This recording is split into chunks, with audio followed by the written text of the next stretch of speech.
വേദിയിലും സദസ്സിലും ഉപവിഷ്ടരായിരിക്കുന്ന എല്ലാ അയ്യപ്പ ഭക്ത വിശ്വാസികൾക്കും നമസ്കാരം. ഈ പറഞ്ഞ വിശേഷണങ്ങളൊന്നും എന്നെപ്പറ്റി അല്ല, എങ്കിലും ആചാരങ്ങളുടെ അടിത്തറയിലാണ് വിശ്വാസ ഗോപുരങ്ങളെല്ലാം പടുത്തുയർത്തിയിട്ടുള്ളത്. ഏത് ക്ഷേത്രങ്ങളായാലും എന്ത് സംവിധാനങ്ങളായാലും നിലനിൽക്കുന്നത് അതിൻ്റെ ആചാരങ്ങളുടെ ശക്തമായ അടിത്തറയിലാണ്. അതിൽ വിശ്വാസ ഗോപുരങ്ങൾ കെട്ടിപ്പൊക്കുമ്പോൾ എത്ര കണ്ട് വിശ്വാസ ഗോപുരങ്ങൾ ഉയർന്നാലും അതിനെ താങ്ങി നിർത്തുന്ന തൂണുകളാണ് നാം ഓരോരുത്തരും. നമ്മൾ ഹിരണ്യാക്ഷന്റെ കഥ നമുക്കറിയാം. ഹിരണ്യാക്ഷന്റെ അഹങ്കാരം. ഹിരണ്യാക്ഷൻ ആരാണെന്ന് ചോദിച്ചാൽ ഭഗവാൻ മഹാവിഷ്ണുവിൻ്റെ കാവൽക്കാരായ, ഇപ്പൊ പറയുന്ന ഈ സ്വർണം ഇറങ്ങിപ്പോയി എന്ന് പറയുന്ന ദ്വാരപാലകന്മാരായിരുന്നു ജയനും വിജയനും. അവരുടെ ശാപഗ്രസ്തമായ ജന്മങ്ങളിൽ ഒന്നാണ് ഹിരണ്യാക്ഷൻ. സ്വയം ഞാനാണ് ഈശ്വരൻ എന്ന അഹങ്കാരത്തോടുകൂടി സകലതിനെയും വരുതിയിലാക്കാൻ നടന്ന, ഇപ്പോൾ പല ആളുകൾക്കും അവിടുത്തെ ഭരണാധികാരികൾക്കും പല ഭരണാധികാരികളുടെയും വിചാരം ഈശ്വരനേക്കാൾ വലുത് ഞാനാണ്, ഞാൻ ചെയ്യുന്നത് കൊണ്ടാണ് ഇതൊക്കെ നടക്കുന്നത് എന്നുള്ള വിശ്വാസത്തോടുകൂടി അഹങ്കാരത്തോടുകൂടിയാണ് ഭഗവാന്റെ തിരുമുൻപിൽ വന്ന് നിന്നാൽ പോലും വണങ്ങാൻ, തല താഴ്ത്താൻ മടിയുള്ള ഭരണവർഗം ആ ഹിരണ്യാക്ഷന്മാരാണ്. ഹിരണ്യാക്ഷൻ എന്ന വാക്കിന്റെ അർത്ഥം തന്നെ സ്വർണത്തിൽ കണ്ണുള്ളവെന്നാണ്.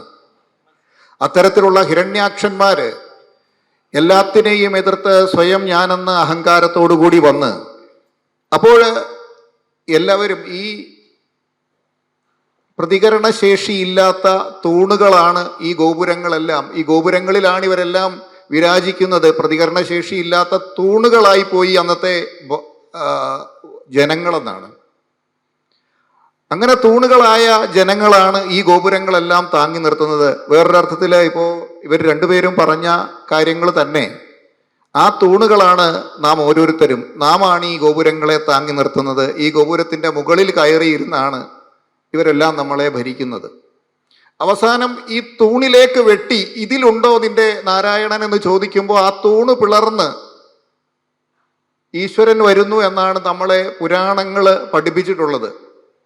ആ തൂണിൽ നിന്ന് പിളർന്ന് ഒരു ഈശ്വരനും വരില്ല എന്ന് നാം മനസ്സിലാക്കണം. നമ്മുടെ ഉള്ളിലെ ഈശ്വരനാണ്, ആ ഈശ്വരാംശമാണ് സർവശക്തിയും എടുത്ത് ദേശകാലങ്ങളില്ലാതെ സമയബന്ധിതമല്ലാതെ മൃഗമോ മനുഷ്യനോ എന്ന ഭേദമില്ലാതെ നമ്മുടെ ഉള്ളിൽ കിടക്കുന്ന ആ ബോധമാണ്, പ്രതികരണശേഷിയാണ് ഈശ്വരൻ. അത് നരസിംഹരൂപമായിട്ട് നമ്മൾ ഇതിനെയെല്ലാം സർവശക്തിയും എടുത്ത് പ്രതികരിച്ചില്ലെങ്കിൽ ഈ തൂണുകളെല്ലാം വെട്ടിമറിച്ച് നാം താങ്ങി നിർത്തുന്ന ഈ ഗോപുരങ്ങളെയും ഈ ആചാരങ്ങളെയും വിശ്വാസങ്ങളെയും ഒക്കെ ഇല്ലാതാക്കിക്കൊണ്ട് ഈ ഭരണവർഗം, ഈ അഹങ്കാരം നമ്മളെ എല്ലാം നശിപ്പിക്കുമെന്ന ബോധത്തോടു കൂടി ഏതെങ്കിലും ഒരാളിൻ്റെ ഉള്ളിലുള്ള പ്രതികരണ ബോധമാണ് നരസിംഹമായിട്ട് അവതരിച്ച് സമയമോ ജാതിയോ ചിന്തയോ ആയുധമോ ഒന്നുമില്ലാതെ അകത്തോ പുറത്തോ ഇങ്ങനെയൊക്കെ പറയുന്നത്. ഏത് പരിതസ്ഥിതിയാണെന്ന് നോക്കാതെ പ്രതികരിക്കാൻ നിൽക്കുന്ന ശത്രുവിൻ്റെ ബലമോ വലിപ്പമോ നോക്കാതെ അവനെ വലിച്ചു കീറാനുള്ള കോപം നമ്മുടെ ഉള്ളിൽ നിന്ന് ഈശ്വരാംശം എടുത്ത് പുറത്തേക്ക് വരേണ്ട സമയം ഈ തൂണുകൾക്കാണ്. ഈ തൂണുകൾ നമ്മൾ ഓരോരുത്തരുമാണ്. കാരണം നമ്മൾ ആരും കാഴ്ചക്കാരല്ല ഒരു ക്ഷേത്രത്തിൻ്റെയും. നമ്മളെല്ലാം ഉടമസ്ഥരാണ്. നമ്മളാണ് ഇതിന് ചെല്ലും ചെലവും കൊടുത്ത് ഈ ക്ഷേത്രങ്ങളുടെ ഗോപുരങ്ങളും ഈ ഉത്സവങ്ങളും ഒക്കെ നടത്തുന്നത് നമ്മളാണ്. അല്ലാതെ പുറത്തു നിന്നൊരാളുടെയും കഴിവ് കൊണ്ടോ പ്രാപ്തി കൊണ്ടോ അല്ല ഈ ക്ഷേത്രങ്ങളൊക്കെ നിലനിൽക്കുന്നത്. ശബരിമല എന്ന ഉള്ള ഒരു ക്ഷേത്രം, ആ ഒരു ക്ഷേത്രത്തിൻ്റെ പ്രത്യേകത പറഞ്ഞാൽ നമുക്ക് കുറച്ചുകൂടെ കാര്യങ്ങൾ വ്യക്തമാകും. തിരുവിതാംകൂർ ദേവസ്വം ബോർഡിൻ്റെ കീഴിൽ തിരുവിതാംകൂർ ദേവസ്വം ബോർഡെന്നും കൊച്ചിൻ ദേവസ്വം ബോർഡെന്നും മലബാർ ദേവസ്വം ബോർഡെന്നും ഗുരുവായൂർ എന്നും കൂടൽമാണിക്യമെന്നും 5 ബോർഡുകളാണുള്ളത്. അതിലെ 3000-ഓളം ക്ഷേത്രങ്ങൾ, ഈ ഓരോ സംവിധാനത്തിൻ്റെയും കൂടെ ആകെ 3000 ക്ഷേത്രങ്ങളാണ് ദേവസ്വം ബോർഡിൻ്റെ കീഴിലുള്ളത്. അതിലെ 1248 ക്ഷേത്രങ്ങൾ തിരുവിതാംകൂർ ദേവസ്വം ബോർഡിൻ്റെ കീഴിലാണ്. പ്രത്യേകിച്ച് ഏറ്റവും കൂടുതൽ വരുമാനമുള്ള ചില ക്ഷേത്രങ്ങളും ഈ ബോർഡിന്റെ കീഴിലുണ്ടെങ്കിലും ഈ 1248 ക്ഷേത്രങ്ങളിൽ കേവലം 40 ക്ഷേത്രങ്ങൾ മാത്രമാണ് വരുമാനത്തിൽ മുൻപന്തിയിൽ നിൽക്കുന്ന ക്ഷേത്രങ്ങളുള്ളത്. ബാക്കിയുള്ളതെല്ലാം അവരുടെ വരുമാനം കൊണ്ട് ആ ക്ഷേത്രത്തിന്റെ കാര്യങ്ങൾ നോക്കി നടത്താൻ പറ്റുന്ന ഒരു 200ഓളം ക്ഷേത്രങ്ങളുണ്ട് സ്വന്തമായ കാര്യങ്ങൾ നോക്കി നടത്താൻ പ്രാപ്തമായത്. മറ്റുള്ള ക്ഷേത്രങ്ങളൊക്കെ ഈ വലിയ ക്ഷേത്രങ്ങളുടെ ഉടയാന്മാരുടെ അടിയാന്മാരായിട്ടാണ് ഈ തിരുവിതാംകൂർ ദേവസ്വം ബോർഡിലുള്ളത്. മാത്രവുമല്ല, ശബരിമല ക്ഷേത്രത്തിൻ്റെ പ്രത്യേകത എന്ന് പറഞ്ഞാൽ ശബരിമല ക്ഷേത്രത്തിൻ്റെ വരുമാനം കൊണ്ടാണ് തുല്യമായ 11 ഗഡുക്കളായിട്ട് നിക്ഷേപിച്ചിട്ടാണ് ഈ ബാക്കിയുള്ള 1248 ക്ഷേത്രങ്ങളിലെയും ആളുകളുടെ അവിടുത്തെ ജീവനക്കാരുടെ ശമ്പളവും അതിൻ്റെ പെൻഷൻ പറ്റിയ ആളുകളുടെ പെൻഷനും കൊടുക്കുന്നത്. ശബരിമല തിരുവിതാംകൂർ ദേവസ്വം ബോർഡാണ്. തിരുവിതാംകൂർ ദേവസ്വം ബോർഡിലെ ശബരിമല എന്ന ഒരൊറ്റ ക്ഷേത്രമാണ് ഈ തിരുവിതാംകൂർ ദേവസ്വം ബോർഡിലെ മുഴുവൻ ജീവനക്കാരുടെയും ശമ്പളവും പെൻഷനും കൊടുക്കുന്ന മുതലാളി. ആ മുതലാളിയെ ഒക്കെയുള്ള ഇൻവെസ്റ്റേഴ്സ് നാം ഓരോരുത്തരും കൊണ്ടിടുന്ന കാണിക്കപ്പണമാണ്, നമ്മുടെ സ്പോൺസറാണ്, നമ്മൾ കൊടുക്കുന്ന നമ്മുടെ അർപ്പണമാണ്. ഇതുകൊണ്ട് എന്തുകൊണ്ട് നമ്മൾ ഉടയവരായ നമ്മൾ കാഴ്ചക്കാരായി നിൽക്കുന്നു? ഏറ്റവും കൂടുതൽ വേറൊരു കാര്യം, നമ്മളെല്ലാം വിമർശന ബുദ്ധിയ പറയുമ്പോഴും ദേവസ്വം ബോർഡിലെ ഒരു പേപ്പർ നീങ്ങണമെങ്കിൽ, ഒരു കാര്യം സാങ്ഷൻ ആക്കണമെങ്കിൽ എത്ര കണ്ട് പേപ്പറുകൾ എഴുതിയാലാണ് ഒരു ഓർഡറായി ഒരു കാര്യം ഒരു പണി നടത്താൻ പറ്റുന്നത്?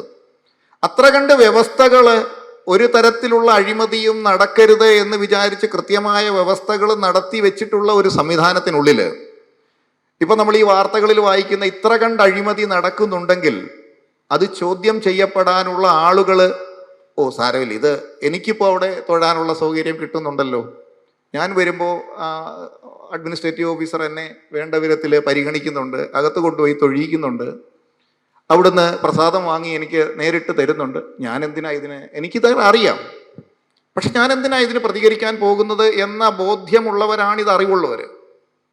ഇപ്പോൾ നമ്മൾ ഏറ്റവും കൂടുതൽ ഈ പറയുന്ന വാർത്തകളൊക്കെ വരുമ്പോഴും നമ്മൾ നന്ദിപൂർവ്വം സ്മരിക്കേണ്ട ഒരു ശ്രേഷ്ഠനായ വ്യക്തിത്വം അവിടുത്തെ സ്പെഷ്യൽ കമ്മീഷണർ ജയകൃഷ്ണൻ സാറിനെയാണ്.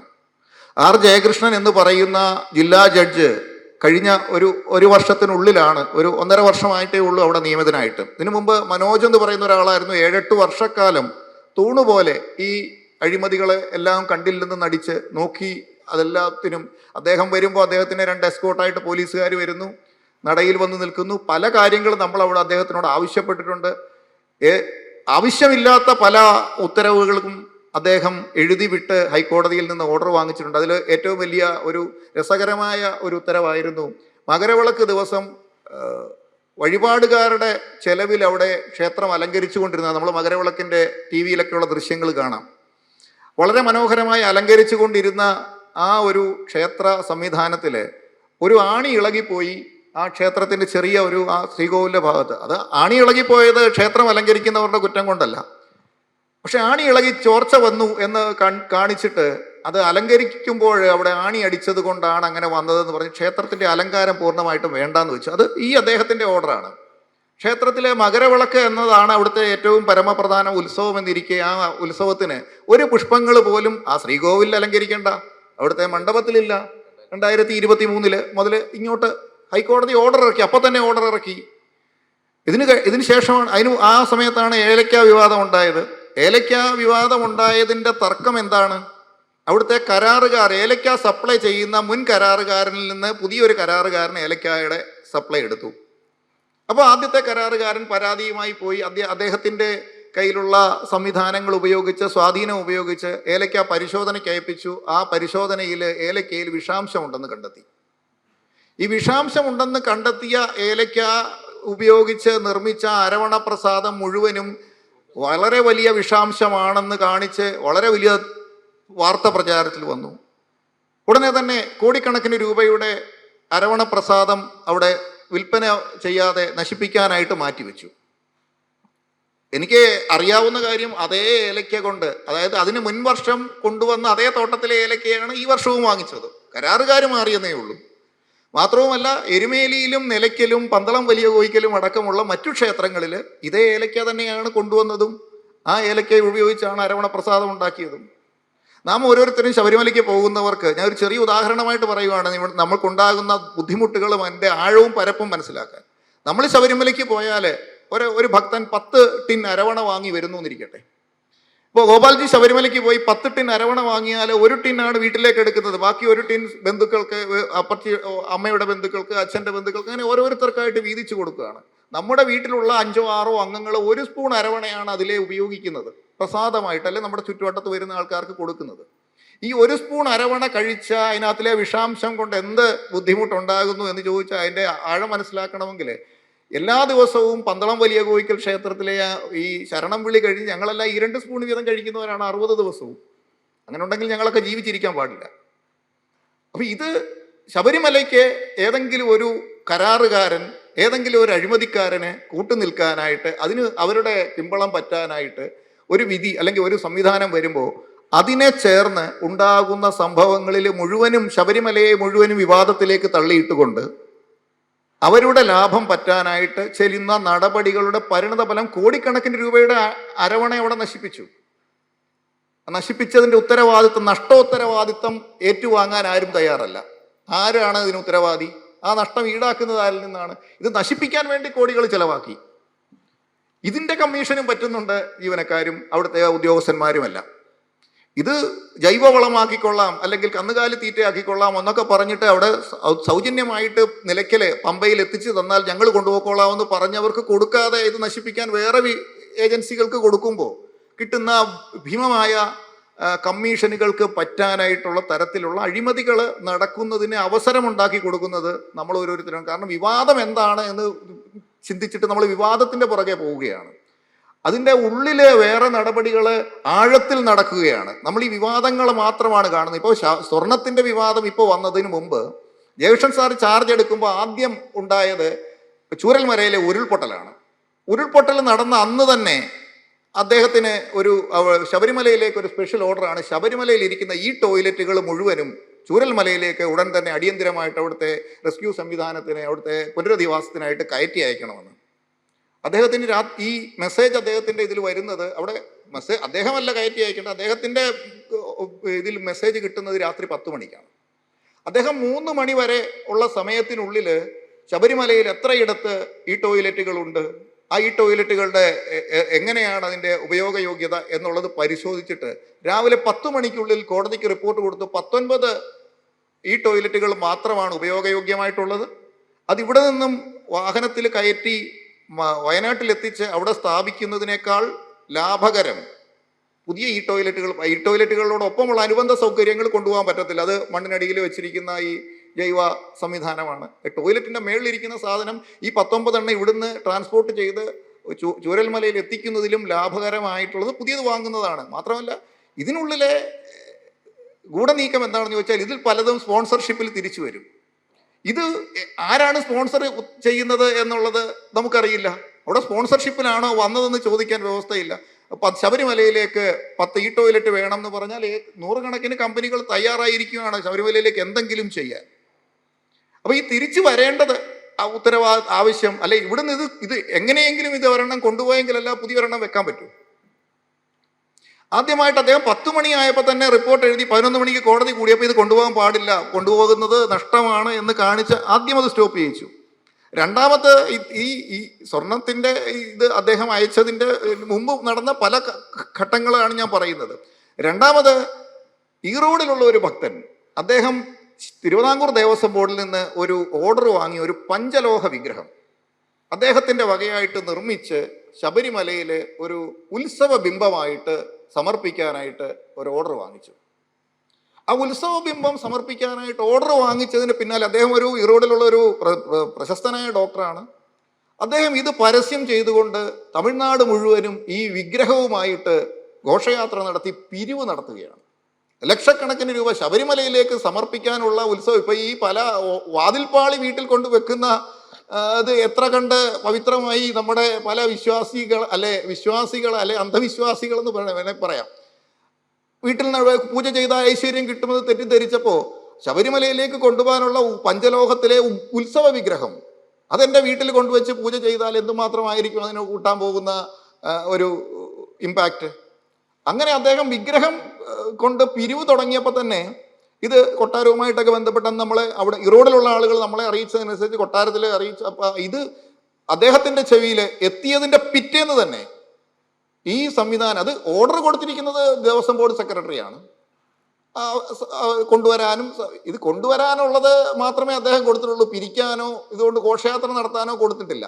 പക്ഷെ ഇതിൻ്റെ പിന്നിലുള്ള ഈ കള്ളക്കളികൾ എന്ന് വെച്ചാൽ ഇദ്ദേഹം ഇത് കൊണ്ടുപോയി നടന്ന് പിരിവ് നടത്തുന്നത് ആർക്ക് വേണ്ടിയാണ്, ഇതിൻ്റെ വീതം പറ്റുന്നത് ആരൊക്കെയാണ്, ഇതൊന്നും നമുക്കറിയില്ല. ഇതിനെപ്പറ്റി ഒരു അന്വേഷണവുമില്ല.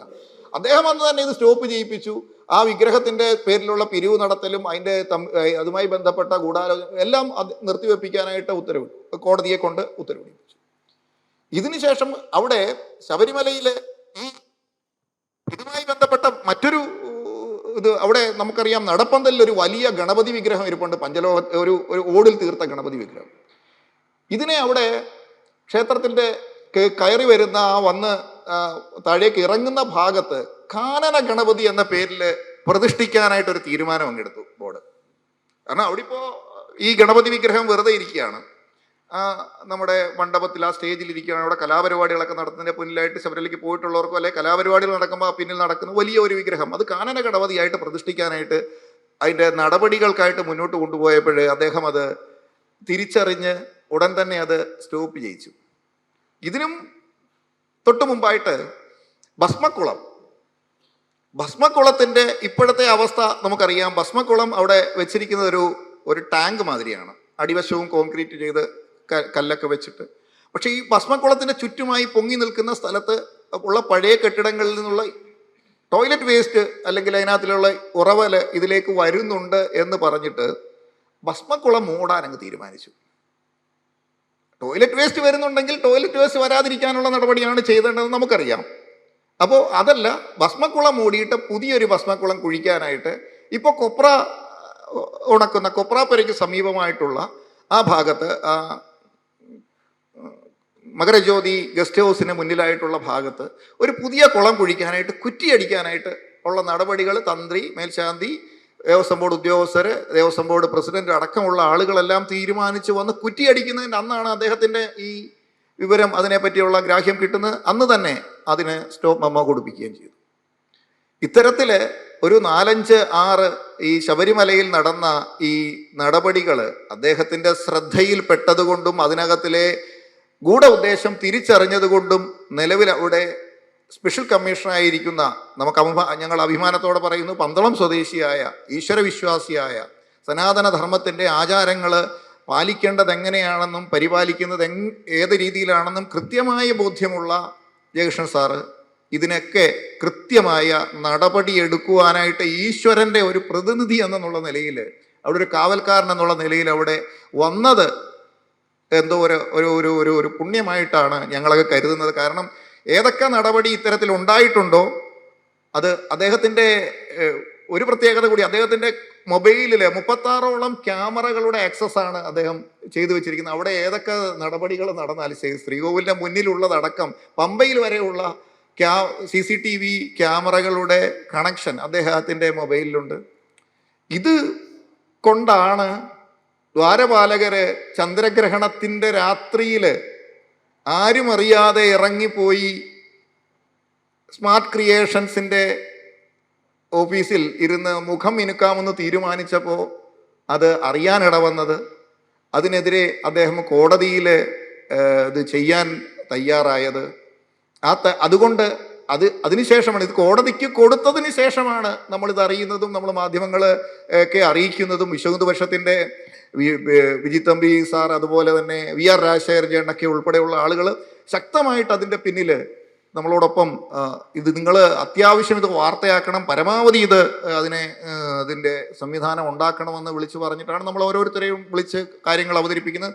കേട്ട മാത്രയിൽ തന്നെ അത് വാർത്തയാക്കാൻ സനേട്ടൻ തയ്യാറായത്. ഇത് പുറം ലോകം അറിഞ്ഞ് കഴിഞ്ഞ് പിന്നീടുള്ള നടപടി എന്ന് പറഞ്ഞാൽ ഇത് ലാഘവവൽക്കരിക്കുക എന്നുള്ളതാണ്. ഏഷ്യാനെറ്റിൻ്റെ ഒരു റിപ്പോർട്ടർ, അവിടുത്തെ പത്തനംതിട്ട റിപ്പോർട്ടർ ഇതുമായിട്ട് ബന്ധപ്പെട്ട് വന്നപ്പോൾ ഞാനിതിന് മറുപടി കൊടുത്തത് ഒരു മോഷണ ശ്രമമാണ് എന്ന് പറഞ്ഞിട്ടാണ് ആദ്യം. ഞാൻ മോഷണം, ശബരിമലയിലെ മോഷണം എന്ന് പറയാനായിട്ട് നമുക്ക് മാനസികമായിട്ട് ബുദ്ധിമുട്ടുണ്ട്. എങ്കിലും ഞാൻ പറഞ്ഞൊരു മോഷണ ശ്രമമാണ്, സംഘടിതമായ ഒരു മോഷണമാണ് നടക്കുന്നത് എന്ന് പറഞ്ഞതിൻ്റെ തൊട്ട് പിന്നിലായിട്ട് ഞാൻ വോയിസ് ഓവർ വരുമായിരുന്നു. ഇപ്പോൾ തൊട്ട് പിന്നിലായിട്ട് അദ്ദേഹം, ഈ ദേവസ്വം ബോർഡ് പ്രസിഡന്റ് പറഞ്ഞ മറുപടി, ഇത് മോഷണമെന്ന് ഒരു വിദ്വാൻ പറഞ്ഞു, ശബരിമലയെ ആക്ഷേപിക്കുന്നതിന് തുല്യമാണ് എന്ന് പറഞ്ഞു. ഇപ്പോൾ മോഷണവുമല്ല, സംഘടിതമായ കവർച്ച അല്ലെങ്കിൽ കൊള്ള, പച്ചയായ കൊള്ളയായിട്ട് ഇത് ഞാൻ ഈ പറയുന്ന 24-ലെ ഹാഷ്മി സംസാരിച്ച പറഞ്ഞു, എങ്ങനെയാ കൊള്ള എന്നൊക്കെ പറയുക, മോഷണം എന്നൊക്കെ പറയുക എന്ന് ചോദിച്ച ഹാഷ്മി തന്നെ പറഞ്ഞു അവസാനം, അയ്യോ ശബരിമലയെ പറ്റി പറയുമ്പോൾ എങ്ങനെയാ ശബരിമല ക്ഷേത്രത്തിൽ കൊള്ള എന്നൊക്കെ നമ്മൾ പറയുന്നത്, എനിക്കും ഒരു സംവിധാനത്തിനോടൊക്കെ വലിയ ഭക്തി വിശ്വാസമൊക്കെ ഉള്ളപ്പോൾ ഈ കൊള്ള എന്നിപ്പോൾ പരസ്യമായിട്ട് ഇപ്പം എല്ലാവരും, കോടതി പോലും പരസ്യമായി കൊള്ള എന്ന് പറഞ്ഞിട്ടുണ്ടെങ്കിൽ ഇതിനകത്ത് എനിക്ക് പറയാനുള്ള വേറൊരു ആഴത്തിലുള്ള ഒരു കാര്യം, ഈ കൊള്ള എന്ന് പറയുന്നത് ഒരു മഞ്ഞുമലയുടെ തുമ്പ് മാത്രമാണ്, ആ ഒരറ്റം മാത്രമാണ്. ഇതിനു മുമ്പുള്ള ഒരു 20 വർഷത്തെ ചരിത്രം ഇങ്ങോട്ടെടുത്താൽ അതിൻ്റെ ആഴവും പരപ്പും അത് കണ്ടാൽ നമുക്ക് ഭീകരമായിരിക്കും. അത് ശബരിമല ക്ഷേത്രം മാത്രമല്ല, അതിനോടനുബന്ധിച്ചുള്ള സംവിധാനങ്ങളിലെല്ലാം നടക്കുന്ന ഇതാരും അറിയാത്ത, നമ്മൾ ചിന്തിക്കാത്ത, അല്ലെങ്കിൽ നമ്മൾ ഒരിക്കലും ഈ ശബരിമലയിൽ ഇരിക്കുന്ന ആളുകളുടെ, ഇപ്പോൾ ഇവരൊക്കെ പറഞ്ഞ ഒരു പ്രത്യേകതയുണ്ട്, പല സംവിധാനങ്ങളിലും സത്യസന്ധരായി ജോലി ചെയ്യുന്ന ആളുകൾക്ക് പോലും അവർക്ക് ശമ്പളമല്ലാതെ അവർക്ക് ഇഷ്ടം പോലെ അവർക്ക് സ്നേഹത്തോടു കൂടിയുള്ള സമ്മാനങ്ങളൊക്കെ കിട്ടാറുണ്ട്. അത് വാങ്ങിക്കുന്നവർക്കും വാങ്ങിക്കാത്തവർക്കും ഒക്കെ അവർക്കെല്ലാം ഈ ഭക്തർ വന്ന് ഒന്നെങ്കിൽ സ്വീറ്റ്സ് കൊണ്ടു കൊടുക്കും, അല്ലെങ്കിൽ അവർക്ക് വസ്ത്രങ്ങൾ കൊണ്ടു കൊടുക്കും. ഇതൊക്കെ സ്വാഭാവികമായിട്ട് അവരോടുള്ള സ്നേഹം കൊണ്ട് ചെയ്യാറുണ്ട്. പക്ഷേ അതൊരു അതിനെ പറയാൻ വാക്കുകളില്ല. മനഃപൂർവ്വമായിട്ട് കിട്ടുന്നതിനെ അവർ കൊണ്ടു കൊടുക്കുന്ന സ്നേഹ സമ്മാനങ്ങൾ ഇതിനെ പൊന്മുട്ടയിടുന്ന താറാവായിട്ട് കരുതി. അതായത് പണ്ടൊരു ഓഫീസർ എന്നോട് പറഞ്ഞത്, ഇപ്പം ശബരിമല എക്സിക്യൂട്ടീവ് ഓഫീസിൽ അവരിയ്ക്കുകയാണ്, ഇരിക്കുമ്പോൾ ഒരാൾ വന്ന് പറയുകയാണ്, ഇവിടെ എന്താ വേണ്ടത്? ഓഫീസറോട് വന്ന് ചോദിക്കുന്ന ഒറ്റ ചോദ്യമാണ്, ദർശനമൊക്കെ കഴിഞ്ഞ് ഭംഗിയായിട്ട് കഴിഞ്ഞ് വന്ന് അവർ ആദ്യം ചോദിക്കുന്ന, എക്സിക്യൂട്ടീവ് ഓഫീസറോട് ചോദിക്കുന്ന ചോദ്യം, ഇവിടെ എന്തുവാ ഞാൻ ചെയ്യേണ്ടത് എന്ന് ചോദിക്കുമ്പോൾ ആദ്യം അവർ പറയുന്നത് അന്നദാനമുണ്ട്, അല്ലെങ്കിൽ അവിടുത്തെ സാധാരണ ഒരു ഓഫീസറാണ് പറഞ്ഞത് അന്നദാനത്തിന് ഇന്നത്തെ ഒരു കാര്യം ചെയ്യും, അടുത്ത ദിവസത്തെ അന്നദാനത്തിൻ്റെ എഴുതിക്കുള്ളൂ. അപ്പോൾ എത്രയാണത്? അത് 1 ലക്ഷം രൂപയാണ് ഇന്നത്തെ ഒരു ദിവസത്തെ അന്നദാനത്തിൻ്റെ ചുരച്ച്. ശരി, എൻ്റെ എഴുതിക്കൂ എന്ന് പറഞ്ഞിട്ട് പോകുന്ന ആളുകളുണ്ട്. ഇതേ ആളുകൾ അടുത്ത വർഷം വരുമ്പോൾ ആ ഓഫീസർ അങ്ങ് മാറി, പിന്നെ ഇവരെ കറവ പശുക്കളായിട്ടാണ് കാണുന്നത്, അല്ലെങ്കിൽ പൊന്മുട്ട ഇടുന്ന, വർഷം തോറും വന്ന് മുട്ടയിട്ടിട്ട് പോകുന്ന താറാവായിട്ടാണ് കാണുന്നത്. ഈ താറാവിനെ ഒന്നിച്ച് പിടിച്ച് ഇതിൻ്റെ മുട്ടയെല്ലാം കൂടി എടുക്കാമെന്നുള്ള സ്വാർത്ഥമായ നടപടിയാണ് നമ്മൾ പമ്പയിൽ കണ്ട അയ്യപ്പ സംഗമം. കൃത്യമായി പറഞ്ഞാൽ ഈ മുട്ടയെല്ലാം കൂടി, ഈ വരുന്ന താറാവുകൾ പലപ്പോഴായിട്ട് പറന്നു വന്ന് മുട്ടയിട്ടിട്ട് പോകുന്ന താറാവുകളെ എല്ലാം കൂടി ഒന്നിച്ച് വിളിച്ച് വരുത്തി അവരുടെ വയറ് കീറി അവരുടെ മുട്ടയെല്ലാം കൂടി ഒന്നിച്ച് ഇപ്പം തന്നെ എടുത്തേക്കാം എന്ന് കരുതി നടത്തിയ ഒരു വലിയ ആസൂത്രിതമായ നടപടിയാണ് 7 കോടി രൂപ 8 കോടി രൂപ മുടക്കി നടത്തിയ ഈ അയ്യപ്പ സംഗമം. ഇത്തരത്തിലുള്ള കൊള്ള നടത്തുവാൻ ശബരിമലയിലേക്ക് ആരെങ്കിലും സ്പോൺസർമാർ വേണ്ട. ഞാൻ ഈ അയ്യപ്പ സംഗമം നടന്നതിൻ്റെ അന്ന് ഞാൻ ശബരിമലയിൽ പോയിട്ടുണ്ടായിരുന്നു. ഞാൻ സന്നിധാനത്ത് പോയിട്ട് തിരിച്ചു വന്നപ്പോഴാണ് ബഹുമാന്യനായ മുഖ്യമന്ത്രി അവിടെ പ്രസംഗിച്ചുകൊണ്ടിരിക്കുന്നത്. ഞാൻ ഈ സംവിധാനങ്ങളെല്ലാം നടന്നു നോക്കിയപ്പോൾ ഞാൻ അകത്ത് കയറിയില്ല, കാരണം നമ്മൾ ക്ഷണിക്കപ്പെട്ട ആളല്ല, മാത്രമല്ല ഞാൻ ഈ അയ്യപ്പ സംഗമത്തിൻ്റെ വിരുദ്ധനായതുകൊണ്ട് ഞാൻ അതിനകത്തിലേക്ക് കയറാൻ പോയില്ല. അപ്പം എൻ്റെ കൂടെ വന്ന 2 പേര് ഇത് അകത്ത് കയറി നോക്കാൻ പോയപ്പോൾ അവർ കയറിയിട്ട് ഇറങ്ങി വന്ന ആദ്യം എന്നോട് പറഞ്ഞത് അത്രയ്ക്കൊന്നും ആളില്ല എന്ന് പറഞ്ഞു. അപ്പം ഞാനവിടെ ഒരു വലിയ എക്സിബിഷൻ ഹാള് ഉണ്ട്, അത് വലിയ AC-യിൽ ഒരു 35-40 ലക്ഷം രൂപയിൽ ഒരു വലിയ എക്സിബിഷൻ ഹാള് ഒരുക്കിയിട്ടുണ്ട്. ആ എക്സിബിഷൻ കാണാനായിട്ട് ഞാൻ അകത്തേക്ക് കയറി. അകത്ത് കയറിയപ്പോൾ എക്സിബിഷൻ ഹാൾ കാലിയായിരുന്നു. പക്ഷെ കുറച്ച് കഴിഞ്ഞപ്പോൾ എക്സിബിഷൻ ഹാളിൽ നിറച്ച് ആളുകളായി. അപ്പോൾ ഒരാൾ എൻ്റെ അടുക്ക് വന്ന് എപ്പോൾ ഒന്ന് രാവിലെ എപ്പോൾ കയറി എപ്പോൾ തൊഴുതു എന്നൊക്കെ ചോദിക്കുന്നു. അപ്പോൾ കുറച്ച് കഴിഞ്ഞപ്പോൾ ഈ എക്സിബിഷൻ ഹാളിൽ നിന്ന് എനിക്ക് പുറത്തിറങ്ങാൻ പറ്റാത്ത പോലെ ആളുകൾ എക്സിബിഷൻ ഹാളിൽ നിൽക്കുകയാണ്. അപ്പോഴാണ് പമ്പ CI വന്ന് ചോദിക്കുന്നത്, എന്തുകൊണ്ട് വിശേഷം, കാര്യങ്ങളൊക്കെ എങ്ങനെ പോകുന്നു? അപ്പോൾ ഈ മുഖ്യമന്ത്രി പോകുന്നിടം വരെ ഞാൻ എക്സിബിഷൻ ഹാളിനകത്ത് തന്നെ നിൽക്കണം. അവരുടെ വിചാരം ഞാൻ ഈ പറയുന്ന പരിപാടിയുടെ വിരുദ്ധനാണ്. ഞാൻ നേരത്തെയും അവിടെ രഹന ഫാത്തിമ വന്നപ്പോഴും അല്ലെങ്കിൽ മേരി സ്വീറ്റി വന്നപ്പോഴും ഒക്കെ നമ്മളവിടെ നെഞ്ചു വിരിച്ച് നിൽക്കുകയും പ്രശ്നങ്ങൾ ഉണ്ടാക്കുകയും ഒക്കെ ചെയ്ത ആളായതുകൊണ്ട് ഇവർ വന്നിട്ടുണ്ട്. അപ്പോൾ സ്പെഷ്യൽ ബ്രാഞ്ച് ഉടനെ വന്ന്, സ്പെഷ്യൽ ബ്രാഞ്ചിൻ്റെ ഒരു ഉദ്യോഗസ്ഥനാണ് അയാളെ എനിക്ക് പരിചയം, സ്പെഷ്യൽ ബ്രാഞ്ച് ഉദ്യോഗസ്ഥനാണെന്നുള്ള രീതിയിലല്ല പരിചയം, ശബരിമലയിൽ വെച്ച് കണ്ടുള്ള പരിചയം, ഇയാൾ ആ ഉദ്യോഗസ്ഥനാണെന്ന് പോലും നമുക്കറിയുന്നില്ല. അദ്ദേഹം നമ്മളോട് വിശേഷങ്ങൾ ചോദിക്കുകയാണ് വളരെ കാര്യമായിട്ട്. അപ്പോൾ ഈ ഓരോരുത്തരെയും ശത്രുക്കളായിട്ട് ഇതിനെതിരെ പ്രതികരിക്കാൻ ആര് വരുന്നു? ഞാൻ പ്രതികരിക്കാനൊന്നും പോയതല്ല, ഞാൻ പോയി എൻ്റെ കാര്യം കഴിഞ്ഞ് തിരിച്ചു വന്നു. അതുകൊണ്ടാണ് ഈ 800 പേരിൽ താഴെയേ വന്നിട്ടുള്ളൂ എന്ന് ആദ്യമായിട്ട് ഏഷ്യാനെറ്റിൻ്റെ ആളിനോട് പറഞ്ഞത്. ഇതിൽ നിൽക്കുന്ന ആൾക്കാരിൽ പല ആൾക്കാരെ എനിക്ക് പരിചയമുള്ളവരാണ്, ഇവരെല്ലാം പല ദേവസ്വത്തിലെ ജീവനക്കാരാണ്. പന്തളം ദേവസ്വത്തിലെ നാസരക്കാരന്, ചെങ്ങന്നൂർ ദേവസ്വത്തിലെ നാസരം തകിലുകാരന്, അതുപോലെ വിവിധ ക്ഷേത്രങ്ങളിലെ ജീവനക്കാരാണ് അവിടെ നിൽക്കുന്നതെന്ന് നമുക്കൊക്കെ നോക്കിയാൽ അറിയാം. പിന്നെ ഊരാളുങ്കൽ സർവീസ് സൊസൈറ്റിയുടെ ആളുകൾ അവിടെ വോളണ്ടിയേഴ്സായിട്ട് കറുത്ത ബനിയൻ ഇട്ട് അവരും നിൽക്കുന്നുണ്ട്. ഇവരെല്ലാം ഒരു 500ഓളം പേരിൽ കൂടുതൽ അവരുമുണ്ട്. അതുകൂടാതെ കൂടി വന്നാൽ ഒരു സംവിധാനത്തിൻ്റെ ഈശ്വരനായിട്ട് നമ്മുടെ അടുത്ത് ഒരു പരിചയക്കാരനെ കൊണ്ടു തന്നു. അയാൾ അശോക് ലൈലാൻഡിലെ ജീവനക്കാരനാണ്. അയാളോട് ഞാൻ ചോദിച്ചു എന്താ ഇവിടെ ചോദിച്ചാൽ പറഞ്ഞു അശോക് ലൈലാൻഡിൻ്റെ MD ഇവിടെ വന്നിട്ടുണ്ട്, ഞങ്ങളതുകൊണ്ട് ഞങ്ങളുടെ വിവിധ സ്ഥലങ്ങളിൽ നിന്നുള്ള 50ഓളം ആളുകൾ അദ്ദേഹത്തിൻ്റെ സംവിധാനവുമായിട്ട് ബന്ധപ്പെട്ട് ഞങ്ങൾ 50 പേര് വന്നിട്ടുണ്ട്. അപ്പോൾ 10ഓ 12ഓ സ്പോൺസർമാരാണ് വന്നത്.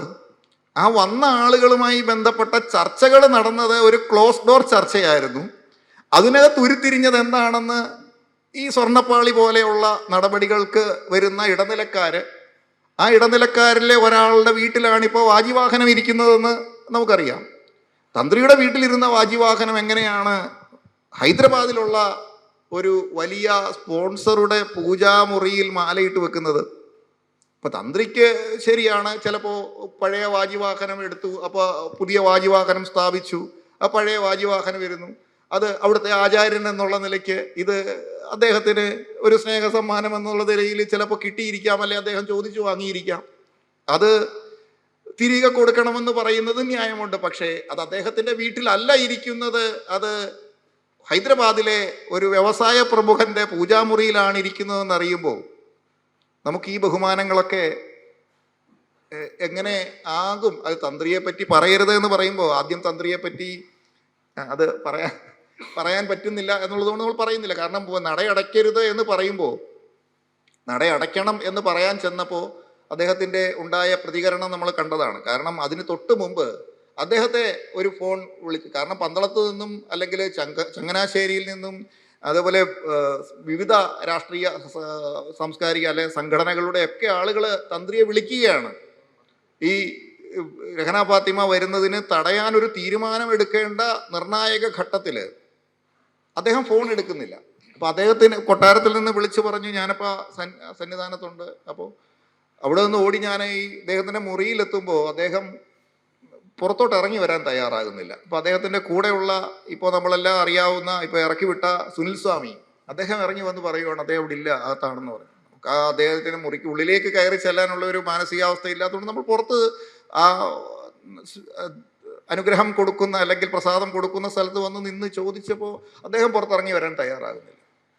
അവസാനം പുറത്തിറങ്ങി വന്നപ്പോൾ അദ്ദേഹത്തിന് ഒരു കാരണവശാലും ഈ പറയുന്ന തരത്തിൽ പ്രതികരിക്കാൻ നമ്മൾ പറഞ്ഞു ഇങ്ങനെയാണ് ഒരു നിർണായക ഘട്ടമാണ്, ഭക്തർക്ക് അങ്ങയുടെ വാക്കിലാണ് വിശ്വാസം, ഈ ഒരു നിർണായക ഘട്ടത്തിൽ തീരുമാനമെടുക്കേണ്ടത് വളരെ വൈകാരികമായിട്ട് പറഞ്ഞപ്പോൾ അദ്ദേഹം അതിനെ ഇത് കൂട്ടാക്കിയില്ല. പിന്നെ അവസാനം നമ്മൾ വളരെ നാടൻ ശൈലിയിൽ അദ്ദേഹത്തോട് പറയേണ്ടി വന്നു. ആ പറഞ്ഞതിൻ്റെ അദ്ദേഹം എന്നോട് തിരിച്ചു പറഞ്ഞത് വലിയൊരു വാക്കായിരുന്നു. അയ്യപ്പൻ ഇതെല്ലാം കാണുന്നുണ്ട്, അയ്യപ്പൻ നിനക്ക് തരുമെന്ന്. എനിക്കൊന്നും തന്നില്ല, പക്ഷെ അദ്ദേഹം വാങ്ങിച്ചതിനൊക്കെ അദ്ദേഹമൊക്കെ വളരെ അതിന് മറുപടി കൊടുക്കുന്നുണ്ട്. പക്ഷെ ഇതിനകത്തിലെ അദ്ദേഹത്തിൻ്റെ പ്രതിസന്ധി എന്താണെന്നുള്ളത് പറയാനൊക്കാത്ത സാഹചര്യത്തിലേക്ക് അദ്ദേഹത്തിനെ വിട്ടതെന്താണെന്നുള്ളത് പിന്നെ എനിക്ക് മനസ്സിലായി. കാരണം അദ്ദേഹത്തിൻ്റെ കൂടെ ഉണ്ടായിരുന്ന ഒരു പൂജാരി, അദ്ദേഹത്തിൻ്റെ പുരോഹിതൻ, അദ്ദേഹം വളരെ കഴിഞ്ഞ് ഞാൻ ഇദ്ദേഹത്തോട് ഞാൻ മോശമായി പറഞ്ഞു പോയത് വളരെ കടുത്തുപോയി, സന്നിധാനത്ത് ഇത്രയും മോശമായ പദങ്ങൾ പ്രയോഗിക്കേണ്ടി വന്നതോർത്ത് ഞാൻ അദ്ദേഹത്തിൻ്റെ കാല് പിടിച്ച് ക്ഷമ ചോദിക്കാൻ ചെന്നപ്പോൾ അദ്ദേഹം ക്ഷമ പറയാനാണ്, ക്ഷമ കേൾക്കാനൊന്നും കൂട്ടാക്കിയില്ല, നിന്നെ ഇതിനകത്ത് കണ്ടുപോകരുതെന്ന് പറഞ്ഞ് നമ്മളെ ഇറക്കി വിട്ടു. അപ്പോൾ പുറത്ത് ഞാൻ വിഷമിച്ച് നിന്നപ്പോൾ ഈ തന്ത്രിയുടെ കൂടെ ഉണ്ടായിരുന്ന അദ്ദേഹത്തിൻ്റെ ഏറ്റവും വിശ്വസ്തനായ ആൾ തിരിച്ചിറങ്ങി വന്നു. ഒരു കുഴപ്പമില്ല, ധൈര്യമായിട്ട് പോക്കോ, ഞങ്ങളൊക്കെ ഇത് വിചാരിച്ച് നിൽക്കുകയായിരുന്നു, ഞങ്ങളെന്ത് ചെയ്യണമെന്ന് അറിയാതെ നിൽക്കുകയായിരുന്നു. അതിനുശേഷമാണ് ഈ പറഞ്ഞതിന് തൊട്ട് ശേഷമാണ് ഈ ആ തന്ത്രിയോടൊപ്പമുള്ള മേൽശാന്തിയോടൊപ്പമുള്ള ആളുകളെല്ലാം 18-ാം പടിക്ക് താഴെ വന്നിരുന്ന് ഈ നാമജപ പ്രതിഷേധം, അവരെ 18-ാം പടിയുടെ മുന്നിൽ വന്ന് ഇരിക്കാൻ തയ്യാറായത് ആ ഒരു 10 സെക്കൻഡുകൾക്കുള്ളിലാണ് ഈ നടപടികളെല്ലാം, ഒരു 10 മിനിറ്റിനുള്ളിലാണ് നടക്കുന്നത്. പക്ഷേ ഈ തന്ത്രിയുടെ കൂടെ ഉണ്ടായിരുന്ന അദ്ദേഹം എന്നോട് പറഞ്ഞത്, അദ്ദേഹത്തിനൊന്നും പറയാൻ പറ്റാത്ത സ്ഥിതിയിലാണ് ഇരിക്കുന്നത്, അതുകൊണ്ടാണ് എന്ന് വെച്ചാൽ. ഞാൻ എന്താ അത് ചോദിച്ചാൽ പറഞ്ഞത്, ബഹുമാനായ ദേവസ്വം മന്ത്രി രാവിലെ വിളിച്ചിട്ടുണ്ടായിരുന്നു, ചേട്ടന് പറ്റിയത് അറിയാമല്ലോ, അതുപോലെ പെടുത്താൻ ഞങ്ങൾക്ക് അറിയാവുന്നതാണ്. അപ്പൊ ചേട്ടന് പറ്റിയത് എന്താണെന്ന് അറിയാമോ എന്ന് ചോദിച്ചാൽ അതിന് കുറച്ചുകൂടെ പുറമോട്ട് പോകണം. 2006 ആ 2006 എന്ന് പറയുന്ന വർഷം ശബരിമലയുമായി ബന്ധപ്പെട്ട് കുറേ വിവാദങ്ങൾ അല്ലെ കുറേ ഗൂഢാലോചനകൾ നടന്നു. 2005 മണ്ഡലകാലവും 2006 മകരവിളക്കിനും ശേഷം നടന്നത് വലിയ കുറ്റകരമായ വലിയ ഗൂഢാലോചനകൾ ശബരിമലയ്ക്കുമായി ബന്ധപ്പെട്ടുണ്ടായിട്ടുണ്ട്. അതിലൊന്നായിരുന്നു പരപ്പനങ്ങാടി ഉണ്ണികൃഷ്ണ പണിക്കർ എന്ന് പറയുന്ന വിവാദ ജ്യോത്സ്യൻ അവിടെ ദേവപ്രശ്നം വെക്കാൻ വന്നത് അവിടെ ആ മെയ് മാസത്തിലാണ്. ആ മെയ് മാസത്തിൽ ഈ ഇദ്ദേഹം ദേവപ്രശ്നം വെച്ചപ്പോഴാണ് അദ്ദേഹം പറയുന്നത്, ഇവിടെ യുവതി സ്പർശമുണ്ടായി, സാന്നിധ്യം മാത്രമല്ല യുവതി സ്പർശമുണ്ടായി എന്ന് കട്ടൻ റൈറ്റായിട്ട് പറയുകയാണ്. ഈ പറഞ്ഞതിൻ്റെ തൊട്ടു പിന്നാലെ ഒരു യുവതി അതിൻ്റെ അവകാശം ഏറ്റെടുക്കാനായിട്ട് തയ്യാറാവുകയാണ്. യുവതി സ്പർശമുണ്ടാകും. ശബരിമലയിൽ ഒരു പ്രാവശ്യമെങ്കിലും പോയിട്ടുള്ളവർക്കോ അല്ലെ ശബരിമലയുടെ ആ ഒരു സ്ട്രക്ചർ TV യിൽ കണ്ടവർക്കോ അറിയാം. ശബരിമലയിലെ ഭഗവാന്റെ വിഗ്രഹം ഇരിക്കുന്നത് ഈ പടികളും കടന്ന് എത്രയോ ഉള്ളിലാണ്. അതിലേക്ക് ഒരാൾ കയറണമെങ്കിൽ തെള്ളുണ്ടായപ്പോൾ ഞാൻ അവിടേക്ക് കമിഴ്ന്ന് വീണു, കൈയെത്തിയപ്പോൾ ഭഗവാനെ തൊട്ടു എന്നാണ് ജയമാല വന്ന് പറഞ്ഞത്. അങ്ങനെ ഒരിക്കലും എത്ര വലിയ തെള്ളുണ്ടായാലും എത്ര വലിയ ആൾക്കാർ മറിഞ്ഞു വീണാലും അവിടെ സാഷ്ടാംഗം നമസ്കരിക്കാനുള്ള സ്ഥലം, 2 പേർക്ക് നമസ്കരിക്കാനുള്ള സ്ഥലമുണ്ട്. 14 പേർ ഇതിനകത്തിൽ ഒരേ സമയം കയറി പോകുന്നതാണ്. ഇന്ന് പ്രസിഡന്റ് വന്നപ്പോൾ നിയന്ത്രണം ഉണ്ടായിട്ട് പോലും ഉച്ചപൂജയ്ക്ക് 9 ശാന്തിക്കാർ ഇതിനകത്തുണ്ടായിരുന്നു. അപ്പോൾ അത്രയും വിസ്താരമുള്ള സ്ഥലത്ത് ഒരാൾ വന്ന് ആദ്യം പരപ്പനങ്ങാടി ഉണ്ണികൃഷ്ണ പണിക്കർ പറഞ്ഞ കള്ളം, അത് ന്യായീകരിക്കാനായിട്ട് ജയമാല വന്ന് പറഞ്ഞ് സ്ഥാപിക്കാൻ ശ്രമിച്ച മറ്റൊരു കള്ളം, ഇതിനോടടുപ്പിച്ചാണ് ഈ 2006 ഈ ജൂണിൽ ഈ സംഭവം നടന്നു. ആ തൊട്ടടുത്ത മാസം തന്നെ ആ സമയത്ത് തന്നെ, ഞാൻ വളരെ ചുരുക്കി ഇത് അവസാനിപ്പിക്കാം, ആ ജൂണിൽ തന്നെ ഒരു വലിയ വിവാദ നായിക ശോഭാ ജോൺ എന്നാണ് പേര്. ശോഭാ ജോണിൻ്റെ കേരളത്തിലെ വനിതാ ഗുണ്ടാ ലിസ്റ്റിലുള്ള അന്നത്തെ ഏക വ്യക്തിയായിരുന്നു ശോഭാ ജോൺ. ഈ ശോഭാ ജോണിൻ്റെ ഫ്ലാറ്റിലേക്ക് വിളിച്ചു വരുത്തി ആ ശോഭാ ജോണിനോടൊപ്പം ഉണ്ടായിരുന്ന ബച്ചു റഹ്മാൻ കേരളത്തിലെ ഗുണ്ടാ ലിസ്റ്റിൽ ഉള്ള ഒരു പ്രമുഖനായ ഗുണ്ടയാണ്. ഈ ഗുണ്ട അദ്ദേഹത്തെ ബലമായി പിടിച്ച് അദ്ദേഹത്തിൻ്റെ ആഭരണങ്ങൾ ഊരി വാങ്ങി ഈ ശോഭാ ജോണിനോടൊപ്പം നിർത്തി ഫോട്ടോ എടുത്ത് ഒരു ഹണി ട്രാപ്പ്. പക്ഷേ വന്നത് ഏതോ ഒരു സ്ത്രീയുടെ ഫ്ലാറ്റിൽ തന്ത്രി വന്നു. തന്ത്രിയെ നാട്ടുകാർ പിടികൂടി. മാധ്യമങ്ങളടക്കം റിപ്പോർട്ട് ചെയ്തത് തന്ത്രിയെ, ഇന്ത്യ വിഷൻ പോലുള്ള ചാനലുകൾ തന്ത്രിയെ ഫ്ലാറ്റിൽ നിന്നൊരു സ്ത്രീയുടെ അടുത്ത് വന്നപ്പോൾ പിടികൂടി എന്നുള്ളതാണ്. അത്തരത്തിൽ പിടികൂടി എന്ന് പറയുന്ന ആളിനെ ബച്ചു റഹ്മാനാണ് പിടികൂടിയതെന്നും ബച്ചു റഹ്മാൻ ആരാണെന്ന് പോലീസിനറിയാം, ഇവിടുത്തെ മാധ്യമങ്ങൾക്കറിയാം, ശോഭാ ജോൺ ആരാണെന്നറിയാം. ഇവരൊക്കെ ഇത് മറച്ചു വെച്ചിട്ട് നമ്മുടെ ആളുകൾ സദാചാരത്തിൻ്റെ അങ്ങേ അറ്റത്ത് നിൽക്കുന്ന ആളുകൾക്ക് ഒരു സ്ത്രീയോടൊപ്പം ഫ്ലാറ്റിൽ നിന്ന് പിടികൂടി. ഇതേ അവസ്ഥയാണ് നമ്മുടെ ഗംഗേശാനന്ദ സ്വാമിക്ക് പിന്നീട് ഉണ്ടായത്. അതും ഇപ്പോൾ അന്ന് തള്ളി പറഞ്ഞ ആളുകൾക്ക്, അന്ന് നമ്മൾ ഇതേ കാര്യം തന്നെ പറഞ്ഞപ്പോഴും ഉണ്ടായ അവസ്ഥ ഇതാണ്. അപ്പോൾ ഉടനെ അദ്ദേഹത്തെ തള്ളിപ്പറഞ്ഞ് അദ്ദേഹത്തെ ശബരിമലയിൽ നിന്ന് ഇറക്കാനും തേജോവധം ചെയ്യാനും തയ്യാറായത് അതേ വർഷമാണ്. ഈ 2006 തന്നെയാണ്.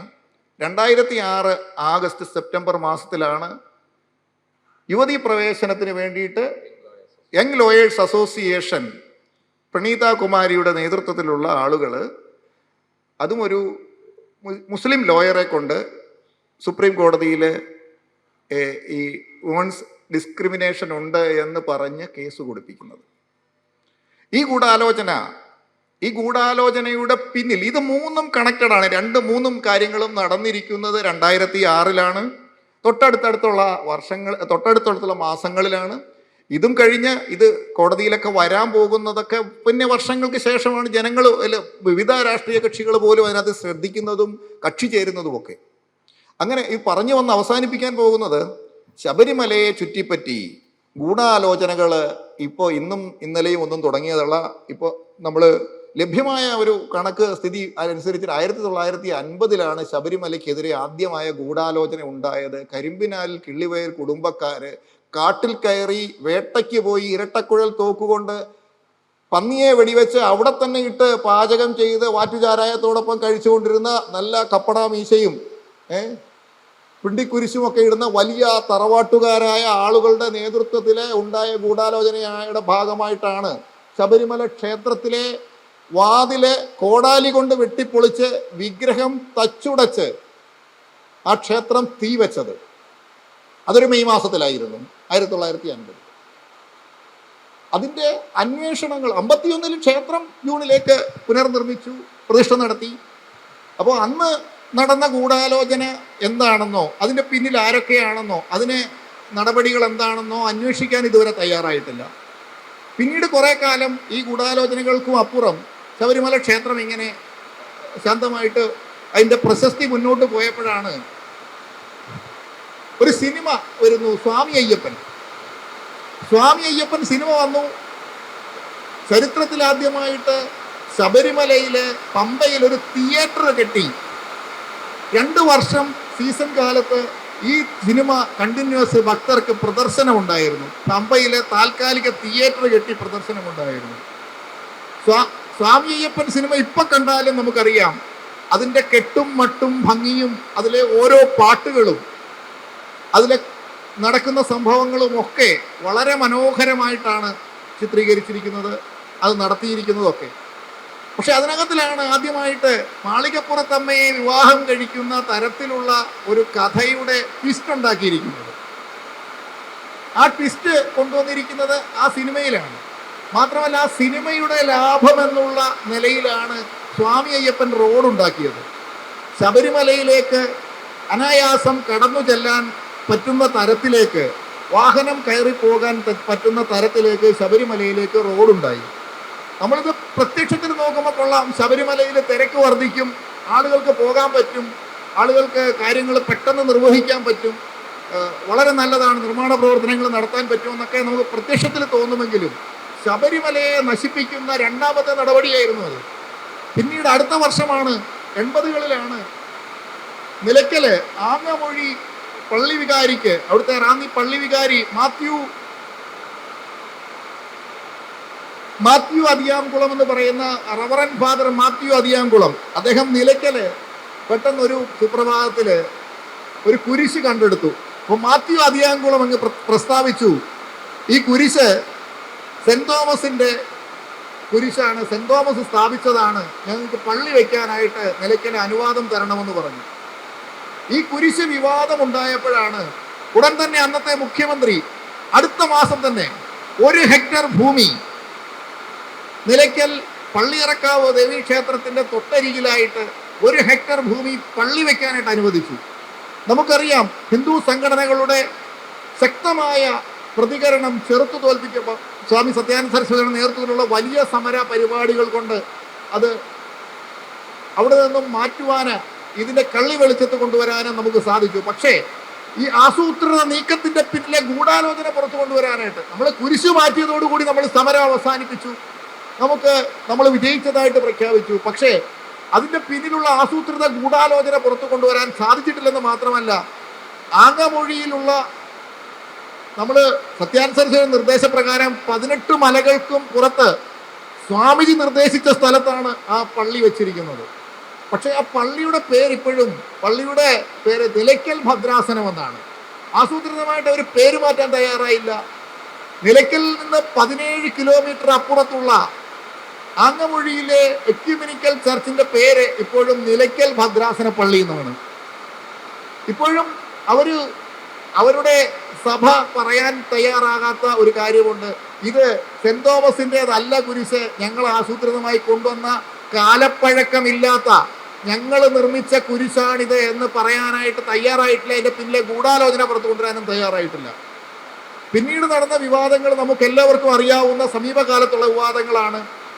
ഈ ആങ്ങമൊഴി പള്ളിയിലേക്ക് വിഷ്ണുനാരായണൻ നമ്പൂതിരി എന്ന ശബരിമല മേൽശാന്തിയെ കൊണ്ടുവന്ന് മുട്ടുകുത്തിച്ച് അദ്ദേഹത്തിന്റെ ഫോട്ടോ എടുത്ത് ശബരിമല മേൽശാന്തി ആങ്ങമൊഴി പള്ളിയിലെ മതസൗഹാർദ്ദത്തിന്റെ ഉത്തമ ഉദാഹരണം എന്ന് പറഞ്ഞ് പ്രദർശിപ്പിക്കുകയാണ് ചെയ്തത്. ആങ്ങമൊഴി പള്ളി ശബരിമലയേക്കാൾ ശ്രേഷ്ഠമായ, ശബരിമലയിലെ മേൽശാന്തിക്ക് വന്ന് തൊഴാൻ പ്രാപ്തമായ, പ്രാർത്ഥിക്കുവാൻ പ്രാപ്തമായതാണെന്ന് തരത്തിലേക്ക് വരുത്തി തീർക്കാനുള്ള ശ്രമമായിരുന്നു പിന്നീട് നടന്നത്. അത് കഴിഞ്ഞ് ഓരോ വർഷവും ഓരോ വർഷത്തെ പത്രം എടുത്ത് നോക്കിയാലും ഓരോ സീസണുകൾ പോകുന്നതും ഓരോ വിവാദങ്ങളിലൂടെയാണ്.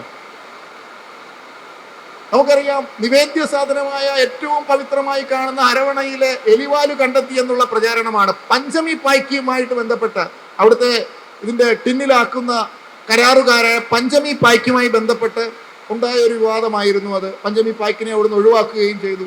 അതിനെ നിവേദ്യ സാധനം അപവിത്രമാക്കിക്കൊണ്ട് ഉണ്ണിയപ്പം പൂത്ത വിവാദമായിരുന്നു ഒരു പ്രാവശ്യം പുല്ലുമേട് ദുരന്തമായിരുന്നു, ഒരു പ്രാവശ്യം പമ്പയിലെ ഹിൽ ടോപ്പ് ദുരന്തമായിരുന്നു. അങ്ങനെ ഓരോ വർഷവും എടുത്തു നോക്കിയാൽ, പിന്നെ ഒരു വർഷം മകരവിളക്ക് വിവാദമായിരുന്നു. ഓരോ വർഷവും പിന്നെ ഒരു വർഷം നോക്കിയാൽ മുല്ലപ്പെരിയാർ ഇപ്പൊ പൊട്ടുമെന്ന് പറഞ്ഞിട്ട് ശബരിമലയിലേക്ക് വരുന്ന ആളുകളെ നവംബർ ഡിസംബറിലെ ഉണക്ക് സമയത്ത് അവിടെ നമ്മുടെ ബോർഡറിൽ തടഞ്ഞു നിർത്തി അവരെ തമിഴ്നാട്ടിൽ നിന്ന് വരുന്ന ഭക്തരെ മർദ്ദിക്കുന്ന വിവാദമായിരുന്നു. ആ വിവാദം കെട്ടടങ്ങുന്നതിന് മുമ്പ് തന്നെ ഇപ്പൊ പൊട്ടുമെന്ന് പറഞ്ഞ ആ ഒരു ഇതിനെപ്പറ്റി അന്വേഷിക്കാനുള്ള കമ്മീഷൻ വെച്ച് ജസ്റ്റിസ് KT തോമസ്, അദ്ദേഹത്തിനെ ഞാൻ കഴിഞ്ഞ ഇടയ്ക്ക് പോയി കണ്ടു. അദ്ദേഹമാണ് ഈ പല ശബരിമലയിലെ പ്രശ്നങ്ങളുമായിട്ട് ബന്ധപ്പെട്ടും പോസിറ്റീവായിട്ടുള്ള റിപ്പോർട്ടുകൾ കൊടുത്ത ആള്. ഈ ഇപ്പോൾ നറുക്കെടുക്കാനായിട്ട് കുട്ടികളെയൊക്കെ അയക്കുന്നതുമായിട്ട് ബന്ധപ്പെട്ടും പുറപ്പെടാശാന്തിയുമായിട്ട് ബന്ധപ്പെട്ടൊക്കെയുള്ള അദ്ദേഹത്തിൻ്റെ റിപ്പോർട്ടുകളുണ്ട്, ആ കമ്മീഷൻ്റെ റിപ്പോർട്ടുകൾ. ജസ്റ്റിസ് KT തോമസ് ആണിരുന്നു ഈ ഡാമിൻ്റെ അന്വേഷണ കമ്മീഷൻ. അദ്ദേഹം അസന്നിഗ്ധമായിട്ട് പറഞ്ഞു ഈ ഡാം പൊട്ടില്ല എന്ന്. മുഴുവൻ പള്ളിക്കാരും സഭയും ഒക്കെ KT തോമസിനെതിരായി. KT തോമസ് പിന്നെ ശക്തമായിട്ട് അദ്ദേഹത്തിൻ്റെ നിലപാട് വ്യക്തമാക്കേണ്ടി വന്നു. അങ്ങനെ ഓരോ വർഷം എടുത്തു നോക്കിയാലും സത്യം പറയുന്നവരെ ക്രൂശിക്കുകയും പുറത്താക്കുകയും അവിടെ നിന്ന് മാറ്റുകയും ചെയ്ത് ഓരോരോ വിഭാഗക്കാരെ, ശബരിമലയിലെ നമുക്കറിയാം എല്ലാ ആചാര വിഭാഗങ്ങളും ശബരിമലയിലുണ്ട്. മേൽശാന്തിയും തന്ത്രിയും മുതൽ താപ്പോട്ടെടുത്താൽ അവിടുത്തെ മലയരെ വിഭാഗങ്ങൾക്ക് വരെ അവിടെ ഓരോരോ കർമ്മങ്ങൾ അനുഷ്ഠിക്കാനുള്ള ഇടമാണ്. അവരെ വിവിധ വിഭാഗങ്ങളെ, കൊച്ചുകടത്ത സ്വാമിയുടെ വിഭാഗക്കാരെ അവിടെ ആചരണം നടത്തിയിരുന്നു, അവരെ അവിടെ നിന്ന് ഒഴിവാക്കി. കറുപ്പസ്വാമിയുടെ ആചരണം നടത്തുന്ന പാരമ്പര്യ വിഭാഗക്കാരുണ്ടായിരുന്നു, അവരെ ഒഴിവാക്കി. പന്തളം കൊട്ടാരത്തിന് അവിടെ വ്യക്തമായ ചില ചടങ്ങുകൾ ഉണ്ടായിരുന്നു, ആ ചടങ്ങുകളൊക്കെ കുറച്ച് കൊണ്ടുവന്ന് വളരെ മിനിമത്തിലാക്കി. ആലങ്ങാട് സംഘത്തിനും അമ്പലപ്പുഴ സംഘത്തിനും അവിടെ ചടങ്ങുകളും ഉണ്ട്, പരമാവധി അവരെ ഒഴിവാക്കാനായിട്ട്. ഇത്തരത്തിൽ അവിടെ ഇന്ന് ദ്രൗപദി മുർമു വന്ന സമയത്ത്, ബഹുമാനപ്പെട്ട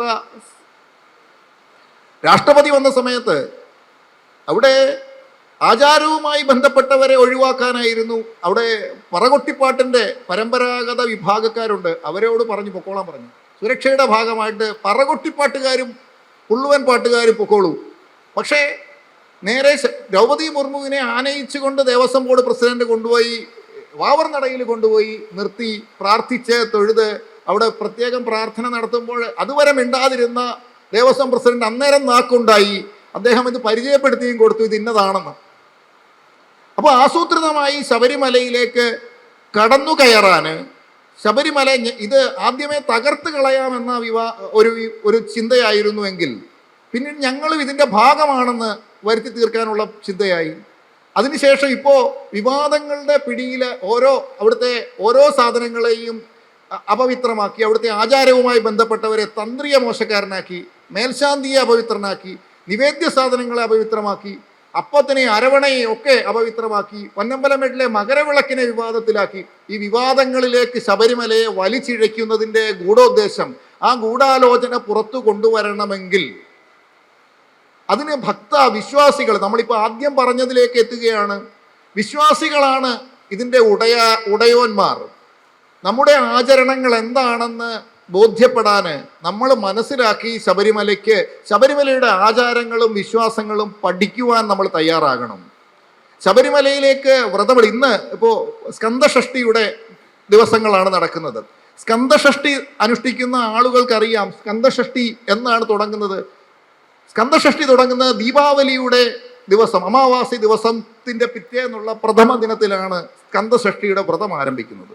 അത് 6 ദിവസത്തെ വ്രതം എങ്ങനെയാണ് പൂർത്തിയാക്കേണ്ടതെന്ന് സ്കന്ദഷഷ്ടി അനുഷ്ഠിക്കുന്നവർക്കറിയാം. അതിലെന്തെങ്കിലും പാളിച്ച വന്നാൽ നമ്മൾ അന്നേരം പറയും, അയ്യോ വ്രതം മുടങ്ങി.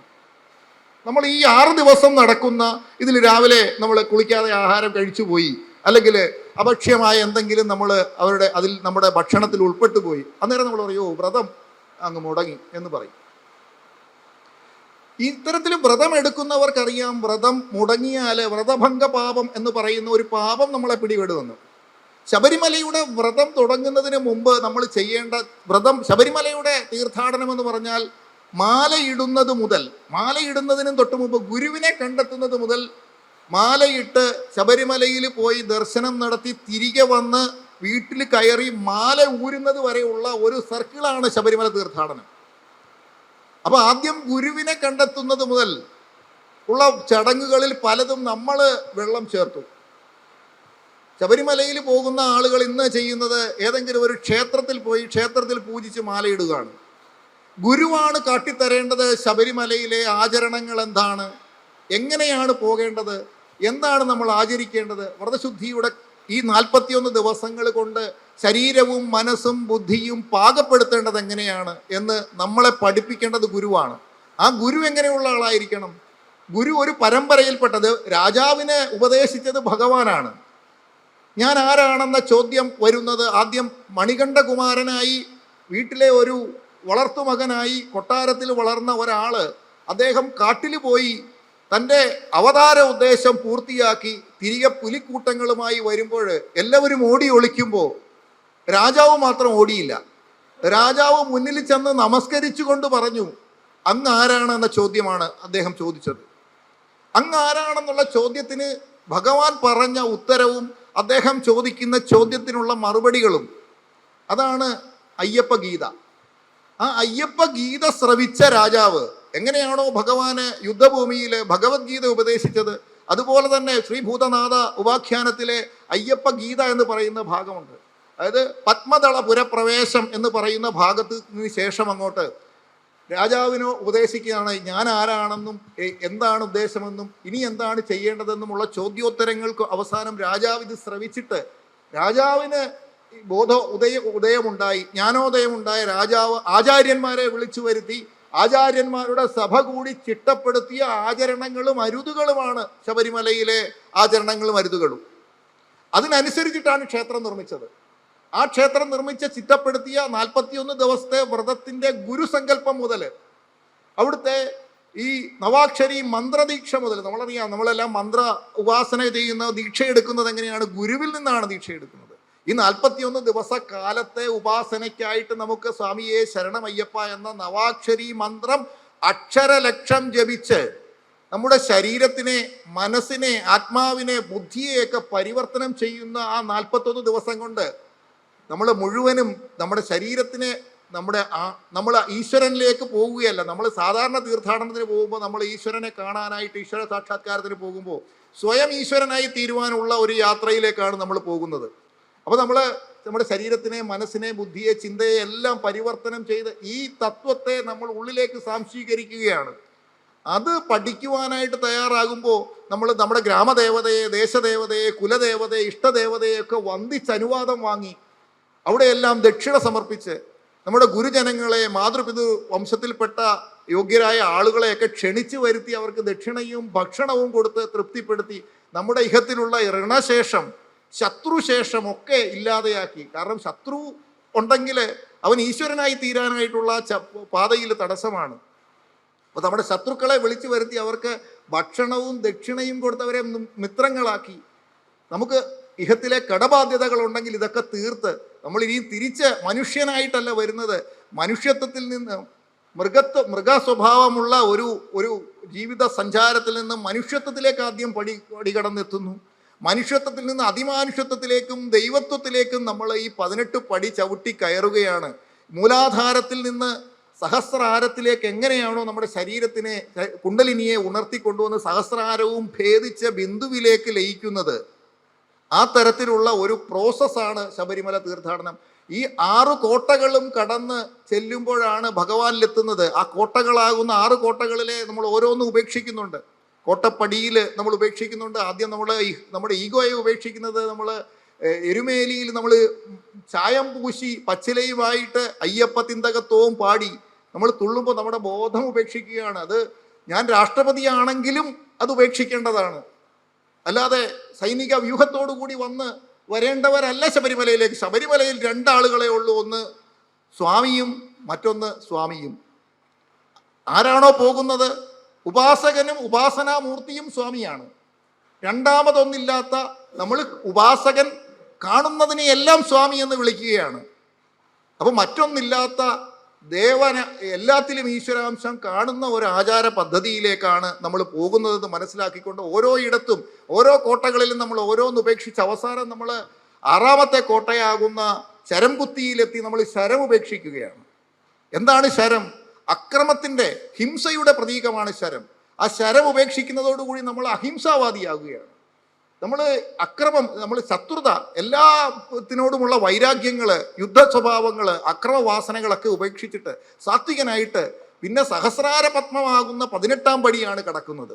ആ സഹസ്രാര പത്മവും ഭേദിച്ച് ആ തത്വങ്ങൾ മുഴുവനും ഗ്രഹിച്ച് നമ്മൾ അവിടെ ചെല്ലുമ്പോൾ നമ്മൾ ഭഗവാനാകുന്ന ബിന്ദുവിലേക്ക് ലയിക്കാൻ പോവുകയാണ്. ബിന്ദുവിലേക്ക് പ്രതീകാത്മകമായിട്ട് നമ്മൾ എങ്ങനെയാണ് ലയിക്കുന്നത്? ശരീരബോധമാകുന്ന നാളികേരത്തിലെ ആത്മബോധമാകുന്ന നെയ്യ് ശരീരത്തിൽ നിന്നും ആത്മാവിനെ എങ്ങനെയാണോ പുറത്തിറക്കുന്നത്, അപ്പോൾ ശരീരം ജഡവസ്തുവായി ആ ജഡത്തിനെ ഭസ്മാന്തം ശരീരം എന്ന് പറഞ്ഞ ആ വലിയ ഹോമകുണ്ടത്തിലേക്ക് നമ്മുടെ ശരീരത്തിനെ, സ്വയം ശരീരപ്രതീകത്തിനെ അവിടേക്ക് സമർപ്പിച്ചിട്ട് ആത്മബോധമാകുന്ന നമ്മുടെ ആത്മാവിനെ, ആ ഏറ്റവും പ്യൂരിഫൈ ചെയ്ത നെയ്യെ നമ്മൾ ഭഗവാനിലേക്ക് സമർപ്പിക്കുകയാണ്, അഭിഷേകം ചെയ്യുകയാണ്. നമ്മുടെ ആത്മാവിനെ ഭഗവാനിൽ ലയിപ്പിക്കുന്നു. അതിൻ്റെ സമ്പാദവും വാങ്ങിയാണ് നമ്മൾ തിരിച്ചു വരുന്നത്.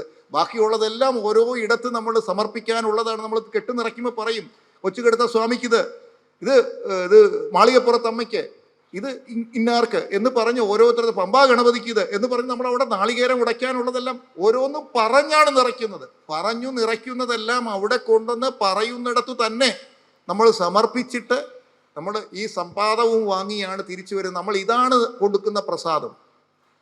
നമ്മൾ ഈശ്വരനിലേക്ക് ലയിച്ച് നമ്മുടെ ആത്മബോധത്തെ ഈശ്വരനിൽ ലയിപ്പിച്ചിട്ട് തിരിച്ചു വരികയാണ്. അത്ര വലിയ ഒരു ആചാര പദ്ധതിയിലെ ആചാരങ്ങളെ, വിശ്വാസങ്ങളെയൊക്കെ നമ്മൾ ആവശ്യത്തിന്, നമ്മുടെ ഇഷ്ടത്തിനനുസരിച്ച് നമ്മൾ കട്ട് ചെയ്യുകയാണ്.